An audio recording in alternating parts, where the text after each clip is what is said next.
Welcome back to Pasa Nashville, and thank you for joining me. I'm Christina Allen, your host, and my guest this segment is the Nashville Ballet. We have Paul Westerling, who's the CEO and artistic director, and we have Lalo Davila, ¿cómo se dice?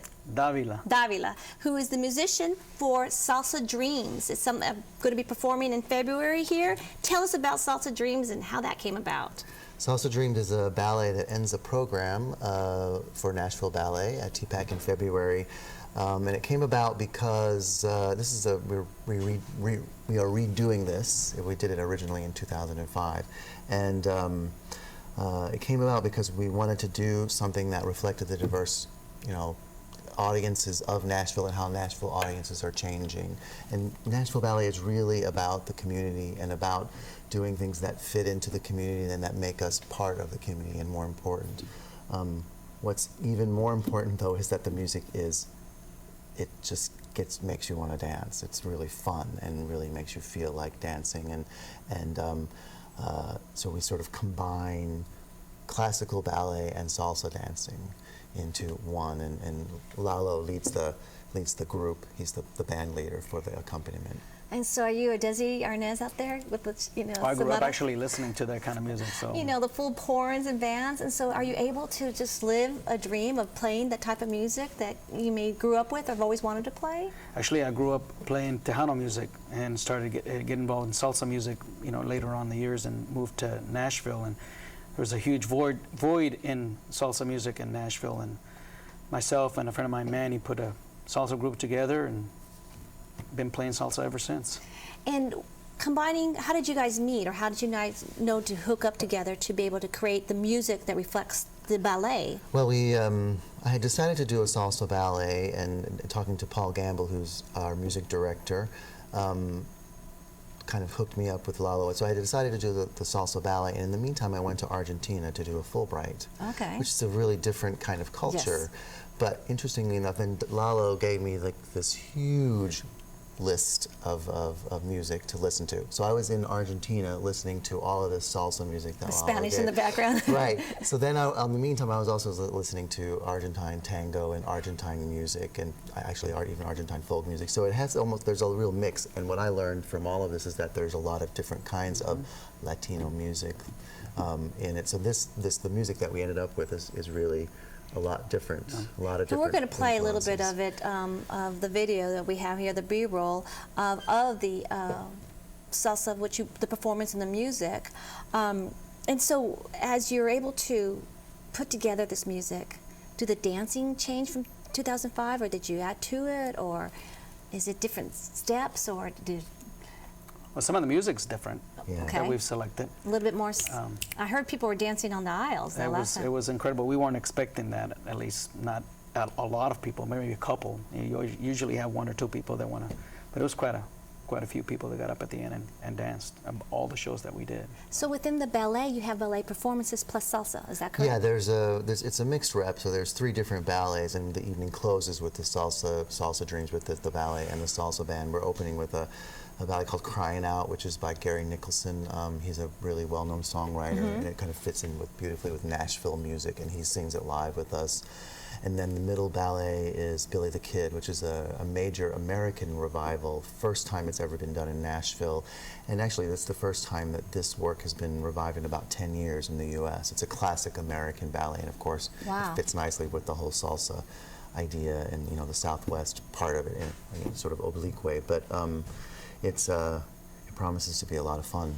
Now, when you say you've seen the demographic changes of the city and you'll be part of the city, do you guys do outreach and sometimes take some of the Salsa Dreams to the schools or to school children or to the community? That's a great question. One of the major parts of Nashville Ballet's mission is outreach. I mean, we have three. There's a performing arm, which is in TPAC, and then we have our school. And then third is our outreach and education programs. And we go into the schools and reach about 40,000 people every year. One of the ballets that we do is called Borreguita and the Coyote. Yes, I've been to it with my children. And, I just remembered, yes. Right. So it's really important that we do it. So we don't particularly take Salsa Dreams out, but we do have specific ballets that we bring out into the community. And we're really aware of the changes in Nashville. And that's, you said that earlier. Yeah, so we're really aware of the changes that happen in Nashville. So we're always looking for new audiences, because I mean, I think dance is for everyone, and this music actually really, you know, I listen to it and I want to dance, I want to move. It makes you want to move. So it's important that we are aware of the community that we live in. And I think you said something that resonated with me is as our demographic changes, and you know, I always say 10% of the Davidson County population of is Hispanic descent, not necessarily Mexican, but from all over. You see that in where you reach out, your outreach, and you do have to build your audiences because you know they are you want to always have that continuous audience, and these are the new demographics that are here. That's exactly so, right. Understanding your change also means you have to change something with some of your performances. Right. Have you seen that benefit you? Or is it hard to measure? Well, you know, when we did Salsa Dreams the first time, I don't know if you remember, Lalo, but it was full of people that we had never seen before, and you know, we wanted it to be, we want to continue that. So yeah, definitely we see it. And you know, it's the long view. This kind of work is the long view. You're thinking about 10 years down the line. So you know, when you do outreach like Borreguita and the Coyote in the schools, you're talking about little kids who might come to your performances in 10 years. And it's really a process of gathering new audience members and different kinds of audience members. And you know, as time goes on, our repertory will change. And it has changed in the last 10 years, thinking about it. I mean. And so when you were brought into the picture, were you thinking the same way? I mean, did you see the performance in 2005, or did you feel what he was visualizing to bring the music to the project? A little bit of everything. We actually had some pre-production meetings and over the music we selected and the ideas and stuff. But I have to give him all the credit because this is his brainstorm. His project and everything. He did all the magic with it. I just provided the music. And for me, playing the salsa music while they were performing was just an amazing experience for me because I've never seen it done before. I think we're going to have a video clip show right now on a little bit about the show. So if you can kind of put that through, then we can comment on that. But is this the first type of project you've done like this?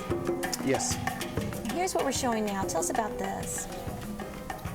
Oh, this is very fun. This is, you know, there's an idea in the ballet that sort of ballet dancers are kind of tight and they don't move very well. So this is kind of the quintessential part of the ballet, and it's about this ballerina who's diligently working at the bar, and you know, she's all not loose, not loose. And then there's all of these salsa dancers who come in and kind of rock her world, and lure her in. Yeah, and that's sort of what we were thinking about. Oh, and sort look of at that! Like we call the name of a ballet dancer is a bun head. That means their bun's really tight. And we want to have her let her hair down and really move. So.